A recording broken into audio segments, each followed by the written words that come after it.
ദുആ ചെയ്യുന്നതിന് മുമ്പ്, പ്രാർത്ഥിക്കുന്നതിന് മുമ്പ് തന്നെ നാം മുൻഗണന കൊടുക്കേണ്ടത് ഇസ്തിഗ്ഫാറിനും തൗബക്കുമാണ്.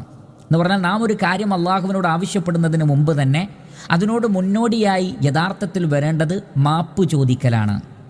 പരിശുദ്ധ ഖുർആനിൽ നമുക്ക് കാണാൻ സാധിക്കും, ഒട്ടുമിക്ക അമ്പിയാക്കളും അവരുടെ സമൂഹത്തോട് പറഞ്ഞ കാര്യങ്ങൾ നമുക്ക് കാണാൻ സാധിക്കും. വയാ ഖൗമി ഇസ്തഗ്ഫിറൂ റബ്ബക്കും സുമ്മ തൂബൂ ഇലൈഹി യുർസിലിസ് സമാഅ അലൈക്കും മിദ്റാറ. എൻ്റെ സമൂഹമേ, അല്ലെങ്കിൽ ഞങ്ങളുടെ സമുദായമേ, ഇസ്തഗ്ഫിറൂ റബ്ബക്കും, നിങ്ങൾ നിങ്ങളുടെ റബ്ബിനോട് ഇസ്തിഗ്ഫാർ നടത്തണം. സുമ്മ തൂബൂ ഇലൈ, എന്നിട്ട് അള്ളാഹുവിലേക്ക് തൗബ ചെയ്ത് നിങ്ങൾ മടങ്ങുകയും വേണം. ഹൂദ് അലൈഹി സ്വലാത്തു വസ്സലാം തൻ്റെ സമൂഹത്തോട് പറഞ്ഞിട്ടുണ്ട്. ഇതേ കാര്യം നൂഹ് അലൈഹി സ്വലാത്തു വസ്സലാം പറഞ്ഞിട്ടുണ്ട്. മുഹമ്മദ് നബി സല്ലല്ലാഹു അലൈഹി വസല്ലം പറഞ്ഞിട്ടുണ്ട്.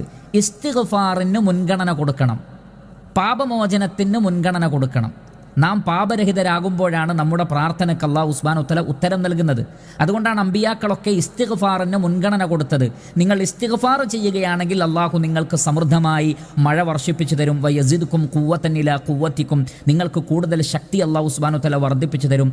അതുകൊണ്ട് ഇസ്തിഗ്ഫാറിന് എപ്പോഴും സഹോദരങ്ങളെ മുൻഗണന കൊടുക്കേണ്ടതുണ്ട്.